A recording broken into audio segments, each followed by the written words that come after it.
शहर में आप देख रहे हैं लाइटों की बहुत प्रॉब्लम चल रही है।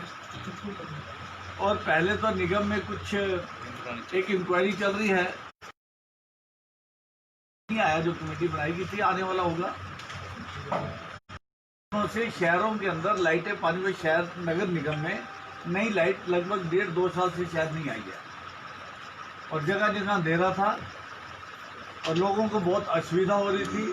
असामाजिक तत्व जो है वो बढ़, तो लाइटों के जब सरकार योजना आ रही है सभी शहरों में लाइटों का एक नया मुख्यमंत्री जी मनोहर लाल जी, तो उन्होंने फिलहाल सभी शहरों में लाइटों के टेंडर ना लगाने को कहा था। तो जब इस जानकारी में आया तो मैं उनसे जाके मिला था और हमने हमारे मंत्री अनिल विज जी से भी प्रार्थना की और माननीय मुख्यमंत्री जी से भी प्रार्थना की थी। तो हमने एक 10,000 का लाइट पानीपत नगर निगम के लिए सैंक्शन करवा के कि इसकी मंजूरी दी जाए कि टेंडर लग गया। ये टेंडर लगाया गया तो शायद कुछ लोग ऐसे हैं जो ये चाहते नहीं कि टेंडर शहर में ये टेंडर लगेगा और उन्होंने जगह जगह पे अड़चन। पहली बार जब टेंडर लगा तो शायद टेक्निकल रीजन से वो टेंडर फेल हो गया। ये सब आपकी जानकारी में, मेरे ख्याल आपकी जानकारी में ये बात है। टेंडर लगाया गया तो शायद फिर वो किसी न किसी कारणवश पास नहीं हुआ। जब तीसरी बार टेंडर लगाया गया तो ये टेंडर लगभग जो लाइट है वो लगभग 1700-1750 रुपए के इंक्लूडिंग जीएसटी ये टेंडर था जो लगा। जैसा कि मैंने पहले भी कहा है अभी कि कुछ तो ऐसे हैं पानीपत के अंदर जो चाहते नहीं कि शहर का काम हो और उनका काम है अड़चने पैदा करना।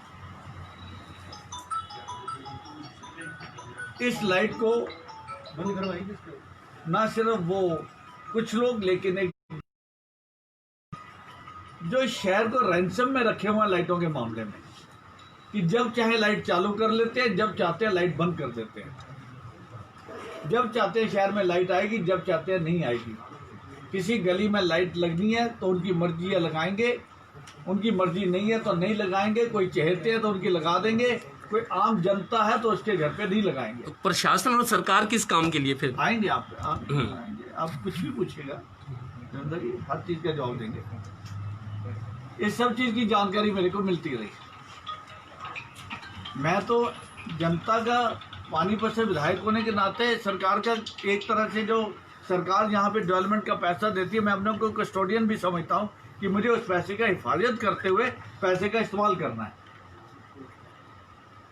अब देखिए ये जो नया टेंडर लगा इसको भी हमने नेगोशिएट किया, अधिकारियों को बोला कि इसको नेगोशिएट करिए, हमें 1700 पे लाइट नहीं चाहिए। मेरा पहले दिन से विजन था कि जो लाइट आएंगी वो एक कंपनी की लाइट आएंगी। मैं लोकल मेड किसी का मार के लगा के लाइट नहीं लूंगा। हमने 3 कंपनियां चिन्हित की थी, क्रॉम्पटन, हैवेल्स और फिलिप्स। ये जो टेंडर खुला है ये क्रॉम्पटन का है और हम निश्चित करेंगे जब ये लाइटें आएंगी तो इसके पास कंपनी का, क्रॉम्पटन से कंपनी 1000 लाइट चली, उसका ई-वे बिल हमें साथ में चाहिए। इट विल प्रूव कि वो लाइटें यहाँ नहीं बनाएगी, उन पे ठप्पे यहाँ नहीं लगाएंगे, वो क्रॉम्पटन की लाइट है। इन लाइटों को एक अलग रंग दिया गया, इनके सरफेस को, बॉडी को, ताकि बाहर यहाँ जो पहले गैंग काम कर रहा है, जो शहर में कामयाब नहीं होने दे रहा लाइटों को, मंत्री बन गया वो लोग, हमने इन लाइटों को बेस को कलर कर दिया है। कहीं भी लाइट अगर लगी होगी कोई इस लाइट को बदल नहीं पाएगा। नहीं तो अगर बेस कलर ना करते तो इस लाइट को ही बदल दिया जाता और कहते कि ये नई लाइटें खराब हो गई हैं। और साथ ही साथ पहले दिन से विजन था कि 5 साल की गारंटी होना जरूरी है लाइट का। 5 साल तक उस कंपनी को गारंटी देनी है और उस कंपनी जिसने ठेकेदार ने जिसने भी टेंडर लगाया उसका 10% पैसा हम लोग रोकेंगे, निगम में रुका रहेगा, वो पैसा उसको 5 साल के बाद देंगे। आज इसको रीनेगोशिएट करके कल नगर बात करना चाहता हूँ, खास करके एससी साहब का और कमिश्नर साहब का और सभी लोगों का, एक्शन साहब का, कि उन्होंने कल इसको रीनेगोशिएट करके ये टेंडर लगभग लगभग नहीं, मैं एग्जैक्टली बता देता हूँ, 1532 रुपये में इंक्लूडिंग टैक्स इन लाइटों के टेंडर को, 10,000 लाइट के टेंडर को कल रिलीज कर दिया। अब स्थिति देखिए किस हालात में मुझे काम करना पड़ता है और अपना जूझना पड़ता है। और मैं सोचिए आपको जाने से पहले देख के लिए मैं पढ़ रहा हूँ कि इससे लाइटों की 2 साल पहले या 1 साल पहले या 1.5 साल पहले वो किस किस रेट में टेंडर लगते रहे। और आज आपके सोशल मीडिया के कुछ ऐसे भाई हैं जो सिर्फ कैमरा उठा के चल रहे हैं, मोबाइल उठा के चल रहे हैं, कोई तल नहीं है उनका। सब लोग आप जैसे नहीं हैं, आप लोग मेहनत से सारा दिन और जिम्मेवारी से काम करते हैं, लेकिन कुछ ना कुछ लोग सोशल मीडिया पे गलत एलिमेंट डालने उन्होंने। एक ब्लैकमेलिंग है और उनका कहना कि ये लाइटें महंगी हैं। मैं आज को पढ़ के सुनाता हूँ, ये पेपर मैं आपको दूंगा, चल सब मीडिया में ये आएगा कि लाइटें कब कब किस रेट नगर निगम में तब के अधिकार और लोगों ने लाइटें लगाई। ये जो गैंग था यहाँ पे 32 वाट की लाइटों की वेरिएशन देखिए। जो आज लाइटें हमने 1532 रुपए की ली हैं, ये लाइटें इससे पूर्व में कभी तो 4825 रुपए की, टेंडर नंबर है मेरे पास, वेंडर का नाम है, किस वेंडर से ली है, ठेकेदार कौन है और उनका नंबर है सारा, ये मैं आपको आज दूंगा। ये लाइटें 4825 में ली गई कभी, जो आज 1532 में है। ध्यान से दिन सुनिएगा, ये कभी तो 4825 में, कभी 4725 में, कभी 5690 रुपये में, कभी 5570 रुपये में, कभी 5250 रुपये में, कभी 4800 में, कभी 4000 में। वेरिएशन देखिए आप, कोई तल नहीं है। मैं डेट वाइज आपको दे रहा हूँ जब जब ये जॉब ऑर्डर यहाँ पे रिलीज हुआ, वर्क ऑर्डर रिलीज हुए हैं। उसके बाद अगर आप देखेंगे कि ये बात मैंने आपसे की 30 वाट की, इसके बाद लाइटों के टेंडर लगे 32 वाट के, सॉरी 72 वाट के। 72 वाट के जो हमारा टेंडर इस बार निगम के अधिकारियों ने बहुत मेहनत करके, और मैंने बहुत अपने कुछ पार्षद भाइयों के साथ भी मेहनत की, हमने लगातार उनके संपर्क में रहे और इसके जो फाइनल कल नेगोशिएट हुआ प्राइस, हमने ये लाइट लिया 3243 रुपये की लाइट है। 72 वाट की लाइट 3243 रुपये इंक्लूडिंग टैक्स। अब आप पूर्व के रेट सुनिए क्या है। 10 टेंडर हैं। क्या हो रहा था इस निगम में, उस समय के अधिकारी और लोग क्या कर रहे थे, ये जानना जरूरी है। और मैं इसकी जानकारी माननीय मुख्यमंत्री तक देने जा रहा हूं। 72 वाट का लाइट का टेंडर सन 2000 13,600 रुपये में, 600 रुपये में एक लाइट। जो लाइट आज हमने 3,243 रुपये में इसका जॉब वर्क दिया है। वेरिएशन देखिए। अब मैं 72 इंच की लाइटों की आपको वेरिएशन बता रहा हूँ। जो लाइट हमने 3,243 में निगम के अधिकारियों ने मेहनत करके टेंडर इशू किया, वर्क ऑर्डर, वो इससे पूर्व में 13,600 रुपये, 9600 रुपये, 5200 रुपये, 4850 रुपये, 5700 रुपये, इस तरह की वेरिएशन है जो समझ से परे है कि 4850 से लेके 13,600 तक की वेरिएशन है एक ही लाइट की। और वो लाइट आज हमने निगम अधिकारियों के साथ मेहनत करके, पार्षद भाइयों ने मेहनत करके 3,243 रुपये की लाइट ली। इसके बाद तीसरा है 100 वाट की लाइट।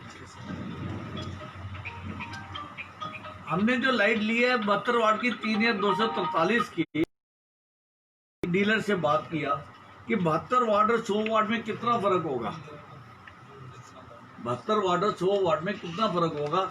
तो किसी ने भी 800 रुपये से ऊपर की जवाब नहीं दिया। आज हमने 100 वाट का ऑर्डर नहीं दिया क्योंकि रिक्वायरमेंट नहीं थी, लेकिन मैं आपकी जानकारी के लिए दे रहा हूं कि अगर हमने 72 वाट का लाइट 3,243 का लिया है तो 100 वाट का लाइट 4000, 4100, 4200 रुपये से ऊपर का नहीं होना चाहिए, निश्चित तौर पे नहीं होना चाहिए। लेकिन पूर्व में आज से कुछ समय पहले जो टेंडर रिलीज हुआ है निगम द्वारा, जो मेरे अंदाजे में 4-4,500 से ऊपर की लाइट नहीं होगी। आज भी हम टेंडर फ्लोट करें तो 17,600 19,900, 19,050 रुपये, 20,200, 20,200, इस तरह की वेरिएशन है। समझ से परे है। 3, 3.5 गुना से 5.5 गुना तक कीमत दी गई लाइटों की।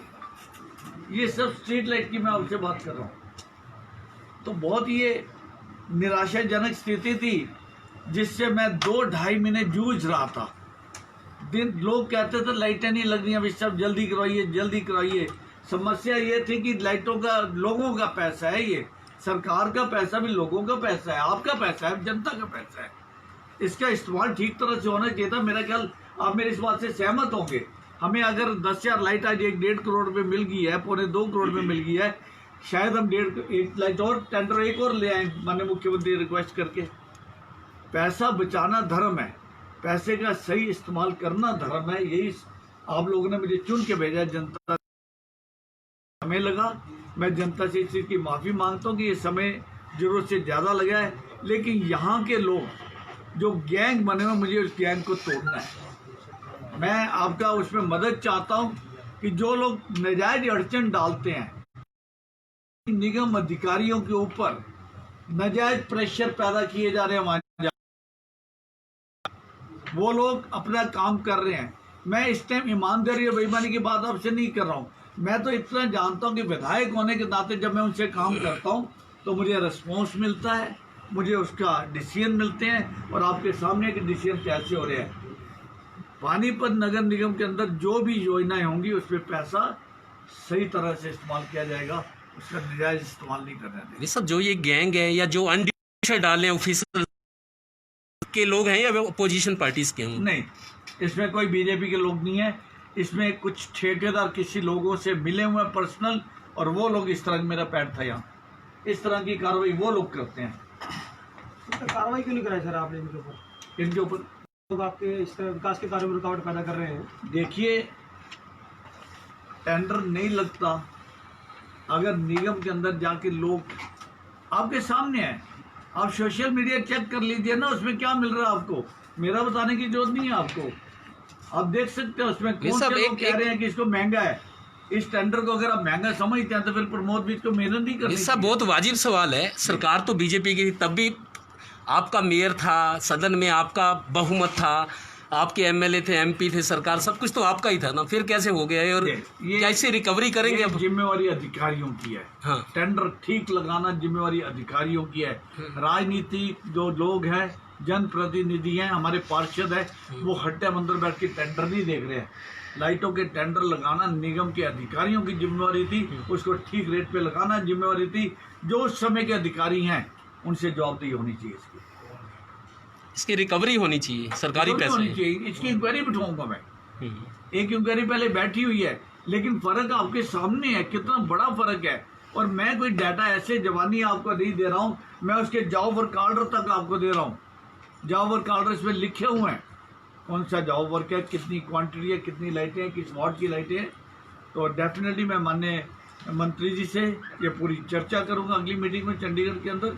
मैंने 5 तारीख को जाना है, उनसे पूरा विचार विमर्श करेंगे, उनके संज्ञान में लाऊंगा, डॉक्यूमेंट के साथ लाऊंगा। इनके जो वर्क ऑर्डर्स हैं वो भी मेरे पास है, किस किस रेट के अंदर वर्क ऑर्डर दिए गए, ये सभी मेरे पास एलिमेंट्स हैं।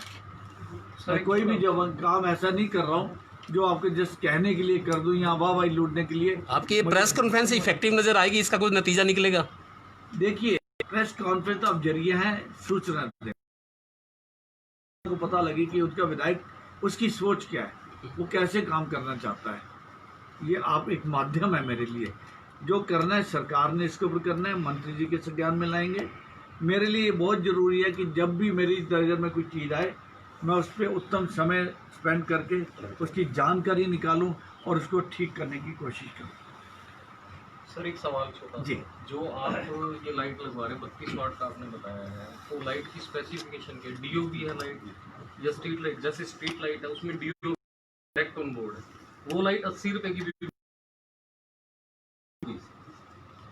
उसकी भी गारंटी वारंटी होती है। तो जो आप लाइट लगवा रहे हैं उसकी टेक्निकल स्पेसिफिकेशन क्या है? ये मैं आपको टेंडर की कॉपी निगम से कल दे दूंगा, उसमें पूरी डिटेल है। क्रॉम्पटन की फुल लाइट है। नहीं, वो भी क्रॉम्पटन की होती है सर। हाँ। 80 रुपए की मिल जाएगी मार्केट से। वो 30 CLF की वाट बात करें, आप किसकी बात करें? एक मैं दिन डीओबी की बात कर रहा हूँ सर। एलईडी होता है उसमें भी, मगर जो उसके कंपोनेंट है वो डायरेक्ट ऑन बोर्ड है। जो आप लाइट ले रहे हैं एमसीपीसी भी है। देखिए, आप DOB टेक्निकल है। बात पूछ रहे हैं मेरे से, जी। मेरे को जिस जी। मैं उसके बारे में नहीं कह सकता। मेरी आपसे राय है कि अगर इसकी बात का जवाब आप निगम के जी। तो आपको उत्तम तरीके से एक दे सर आपका पाएंगे। जो टेंडर वो सिंगल बिट पे हुआ है। सिंगल बिट पे जो हाँ, ये बात आपने अच्छी पूछी है, मैंने पहले भी कहा। टेंडर है ऊपर जाके कैंसिल हो जाता है। नहीं होता, नहीं होता। नहीं होता। ऐसे है, जी। पहली बार में किसी भी टेंडर को पास होने के लिए 3 कोटेशन आनी जरूरी है। जी। पहली बार में इसमें 3 आई, लेकिन 2 इसमें टेक्निकल बिड में फेल हो गई थी, या फाइनेंस बिड, ऐसे कुछ होता है।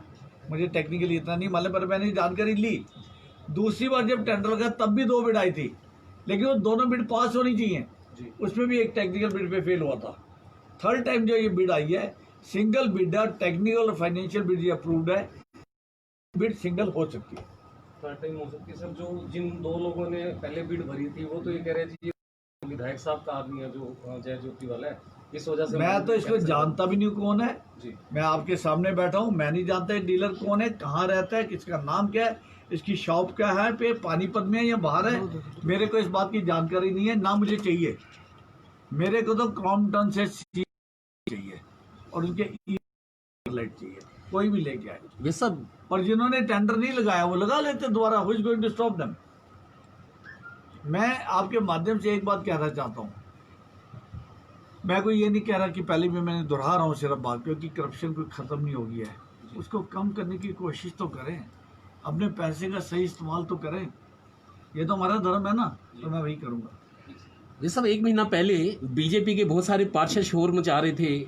उन्होंने मोर्चे खोले थे कि अवैध कॉलोनियाँ कट रही हैं, ये 1 हफ्ते का टाइम दिया गया कमिश्नर को, कार्रवाई करो। सारे मोर्चे ठंडे पड़ गए और कल ही मीडिया में पति ने सरकारी ज़मीन को अपने पिता के नाम रजिस्ट्री करा ली, कल ही छपी है पेपरों में। देखिए, मैंने भी पेपर में पढ़ा है और शायद 25 गज की कोई रजिस्ट्री है, इसके बारे में मुझे मीडिया में समाचार पत्रों में सारी न्यूज़ आई हुई है और कुछ सोशल मीडिया पे भी ये न्यूज़ चल रही थी।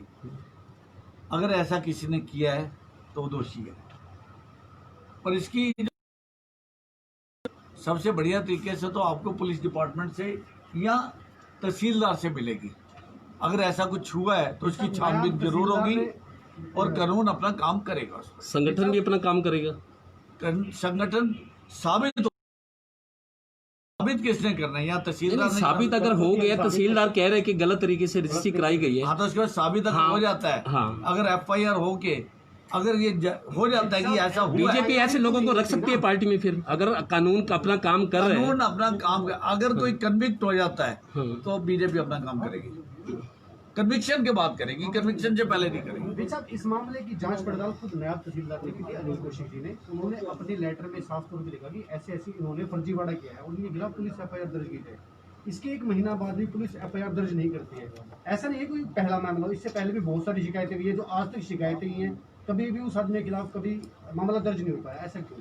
देखिए, मेरे को डेफिनेटली जानकारी पत्रकारों से मिली, मुझे फोन भी आए और मैंने सोशल मीडिया पे भी देखा और आज तो समाचार पत्रों में भी देखा। पत्रकार ही आपके सच्चे साथी हैं, आपको बता दें। सभी साथी हैं मेरे, बीजेपी के सारे मेरे साथी हैं, पानीपत की जनता ही मेरा साथी है, सभी अपने हैं। अगर ऐसा कुछ हुआ है उसकी पूरी छानबीन की जाएगी, जो अपना डिपार्टमेंट चाहे तहसीलदार, अगर कोई कन्विक्ट होता है तो उस पर एक्शन लिया जाएगा। तहसीलदार साहब ने तो एप्लीकेशन दे रखी है, पिछले 1.25 महीने से FIR भी नहीं हो रही। ऐसा क्या रीजन है सर? इसका जवाब तो फिर पुलिस देगी ना जी। नहीं, कहीं ऐसा हो ना, बचाने वाले आप लोगों में से ही ना हो। मेरे से तो आप जानकारी आप दे रहे हैं, कल समाचार पत्रों में जानकारी कुछ आई। जो प्रभावशाली हैं, सत्ता में वही जुड़े, उसकी मदद करेंगे मैं तो ऐसे किसी की पुलिस मदद और नहीं तहसीलदार क्या करेगा? मैं मदद नहीं करता ऐसा। और भी लोग हैं ना, पुलिस को और सब अपना काम करने दीजिए, निष्पक्ष करने दीजिए। अगर किसी ने भी गलत किया होगा तो उसकी फिर उसको सजा भुगतनी पड़ेगी। आपकी जो क्रॉम्पटन वाला मामला है, ये काफ़ी टाइम पहले हाउस में मीटिंग हुई थी, आपने इस तरह से प्रयास किया है और सार्थक हो गया है, ये मेरे ख्याल से पहला काम आपका। तो अगले जो पड़ाव है आपके, किस प्रकार से आप शहर की व्यवस्था संभाल रहे हैं, किस तरह की और कमिट करेंगे? चलिए आपको बताते हैं। ऐसा है कि जो मेरा विजन डॉक्यूमेंट था चुनाव में, उसमें कई चीज़ें थी, तो मैं माननीय मुख्यमंत्री जो कई बार उसके लिए मिला, लेकिन कोविड के दौरान आपको असलियत सबको मालूम है कि 3 साढ़े 3 महीने के समय में सारा ध्यान सरकार का, माननीय मुख्यमंत्री जी का हेल्थ सर्विस के ऊपर है। आज सबसे जान है तो जहान है, और सरकार का पूरा ध्यान कोविड में उस तरफ रहा। अब लगातार जब मैं माननीय तो आपको जान के कि माननीय मनोहर लाल जी ने पूरे डिपार्टमेंट्स को नीटर लेटर भेज, जो काम मैंने दिए थे उसकी फिजिबिलिटी रिपोर्ट, मैं इसका प्रिंट आउट भी अगर मेरे पास आज हो दे सकता, नहीं तो आपको बता रहा हूँ प्रोजेक्ट की। और फिजिबिलिटी रिपोर्ट के बाद अगर उसकी फिजिबल है तो उसको अनाउंसमेंट में जाएगा वो। इसमें निश्चित तौर पे मैं आपको बता देता हूँ जो काम है। पानीपत में 2 अंडरपास है, असंध रोड का और गोहाना रोड का, जो सब पानी से भरा रहता है। जब भी थोड़ी सी भी बारिश आती है उसमें पानी भर जाता है। माननीय मुख्यमंत्री प्रार्थना करके कहा कि इसको रेनोवेट किया जाए, इसकी हाइट बढ़ाई जाए, वाटर हार्वेस्टिंग की जाए। रेलवे के माध्यम से होना है वो काम, लेकिन ये दोनों माननीय मुख्यमंत्री जितने भी काम आपको मैं बता रहा हूँ उसकी फिजिबिलिटी रिपोर्ट यहाँ डिपार्टमेंटों के पास आ चुके हैं। इसके साथ ही मैंने 2 और अंडरपास रिक्वेस्ट की है। एक अंडरपास जाट रोड पे, क्योंकि पैदल यात्री और रिक्शा वाले को पुल के ऊपर से जाना पड़ता है, उसके लिए बड़ी दुविधा है, रिक्वेस्ट किया नया। और एक अंडर शिव चौक आजाद नगर, वहाँ एक अंडरपास निकालने के लिए मैंने रिक्वेस्ट किया है। तो उससे क्या होगा कि जो आदमी जीडी रोड पर है वो सीधा गोहाना रोड क्रॉस करके उधर चले जाएगा। इसी तरह से 4 तो ये बात है। एक ओवर ब्रिज जो ओल्ड इंडस्ट्री एरिया को के साथ, उसका भी माननीय मुख्यमंत्री जी ने ऐसा ज्ञान ले लिया और यहाँ पे रिपोर्ट आ जीटी रोड का पॉइंट कौन करेगा? उधर से तो जहाँ से आली पार्क है, तिकोना पार्क है, वहां से उठेगा। हाँ। और आगे जाके उसकी वी शेप में आर्म जोड़ेंगी। एक PWD रेस्ट हाउस पे उतरेगा और एक आर्म इनकम टैक्स ऑफिस की तरफ चला जाएगा। अच्छा। आगे जाके वो डिवाइड हो जाएगा। और आपकी जानकारी के लिए इसकी DPR बन चुकी है। इसके साथ ही साथ जो गोहाना का फ्लाईओवर है इसको डबल करें 1 वे करने के लिए।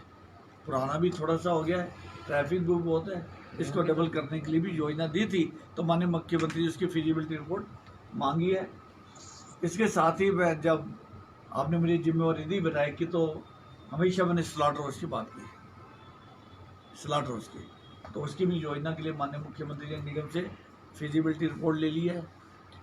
इसके साथ ही साथ असंध रोड जो आप देखेंगे आजकल उसकी हालत अच्छी नहीं है, जगह जगह खड्डे हो चुके हैं। इसकी 4 लेनिंग अप्रूव होगी थी। फॉरेस्ट की थोड़ी सी क्लियरेंस की प्रॉब्लम थी, वो क्लियरेंस भी आ चुकी है और अब इसका टेंडर लगने जा रहा है। और मैं उम्मीद करता हूँ अगले 15 से 20 दिन में इसका काम बरसाते रुक जाए। ये ना हो कि हम बनाते बनाते उसको डैमेज करके बैठ जाएँ। 4 लेनिंग इसकी होने जा रही है। इसके साथ ही साथ गोहाना रोड से लेके डाहर मोड़ तक 2 फेज में, पहला गोहाना मोड़ से नहर तक और फिर नहर से डाहर मोड़ तक 4 लेनिंग अप्रूवल हो चुकी है। कंसेप्ट क्लियर है। सिर्फ इसमें थोड़ी सी अभी भी अड़चन है फॉरेस्ट डिपार्टमेंट की। वो कल 9.5 एकड़ हमसे जगह मांग रहे थे, उसका इंतजाम भी कर दिया गया है। जब भी फॉरेस्ट कोई 4 लेनिंग करनी होती है, फॉरेस्ट डिपार्टमेंट उसकी जगह उसके बदले में जगह मांगते हैं, उसका भी इंतजाम किया जा रहा है। मुझे लगता है कि 8 से 10 दिन में वो काम भी हमारा पूरा हो जाएगा। इसके साथ ही साथ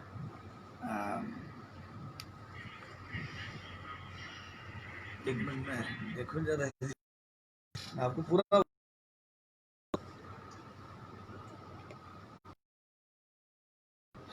कुछ और प्रोजेक्ट भी है पानीपत के अंदर जो मैंने अपने विजन डॉक्यूमेंट में दिए थे और वो सभी माननीय मुख्यमंत्री ने यहाँ भेज दिए हैं और मैं कोशिश कर रहा हूँ कि जितनी जल्दी से जल्दी वो। ये सब एक ज़रूरी काम है आपके पड़ोस में। मेरे को कई बार याद आता है, आज ये जो कार मार्केट है स्काइलर के बराबर में सारा दिन जाम। कई शहरों में ना इनको ऑटो मार्केट को बाहर निकाल दिया है। जैसे सारा दिन कंजेशन, भीड़, जाम लगा रहता है। जैसे स्कूल की बसें आती तो और बुरा हाल होता है। ये जो कार मार्केट बनी ना स्काइलर के बराबर में, इसको बाहर निकलवाओ सारे शहरों में। जैसे इस साल में कई जगह ऑटो मार्केट बाहर कर याद दिला दिया। हाँ। भी है। एक फायर स्टेशन का मैं बहुत देर से बात करता था, उसका लेटर आ चुका है डिपार्टमेंट को, नगर निगम को अप्रूवल मिल चुकी है। सेक्टर 25 पार्ट 2 के अंदर उसकी जगह भी हमने HSIDC से मार्क करवा दिया है। उसकी रिपोर्ट जारी है बहुत जल्दी, क्योंकि कल भी आपने अगर देखा तो सज्जन चौक पे उधर एक फायर अगर ये फायर स्टेशन भी दूर है, आधा घंटा लग जाता आने में। यहाँ पे जब फायर स्टेशन आएगा तो कहीं भी अगर भगवान न करे ऐसी कोई पेशेंट आती है तो 5-7 मिनट के अंदर अंदर यहाँ से किसी भी सेक्टर में चौटाला रोड पे या सनोली रोड पे गाड़ी पहुँच जाएगी। तो इसकी योजना पूरी बन चुकी है और इसकी अप्रूवल भी हमारे को मिल चुकी है जी। और इसके साथ ही साथ एक धोबी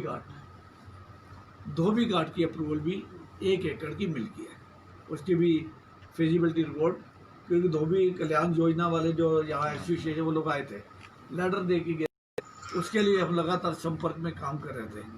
तो इसकी फिजिबिलिटी रिपोर्ट भी हमने यहाँ से भेज रहे हैं। एक सबसे बड़ा काम, पानीपत पुराना शहर जो है, जैसे सनोली रोड से लेके आपके ये बरसत रोड तक और इधर जीटी रोड से लेके नाके तक, यहाँ कृष्णपुरा का पुरानी कॉलोनियाँ, यहाँ पे पानी पीने की समस्या बहुत गंभीर है और निकासी की भी बहुत गंभीर है। शहर के अंदर पुराने पाइप डले हुए सीवरेज के, जो उस टाइम डले थे जब पॉपुलेशन बहुत कम होती थी, और कई जगह पीने का पानी साफ नहीं आता, जगह जगह से कंप्लेंट आती है। तो माननीय मुख्यमंत्री से प्रार्थना करके हमने उसकी भी उन्होंने फिजिबिलिटी रिपोर्ट मांग ली है। और मैंने अधिकारियों के साथ रुपेश जी और राजेश कौशिक जो पब्लिक हेल्थ में हैं, उनके साथ मेहनत करके इसकी DPR भी हमने तैयार कर दी है पूरे पानीपत शहर की। चाहे वो तहसील कैंप का एरिया है, कृष्णपुरा का एरिया, पुराना शहर है, तो इसकी योजना का भी जैसे फिजिबिलिटी रिपोर्ट जाएगी तो शहर में नए पानी के पाइप और सीवरेज की जहाँ जहाँ कमी है उसका काम सुचारू रूप से कर दिया जाएगा।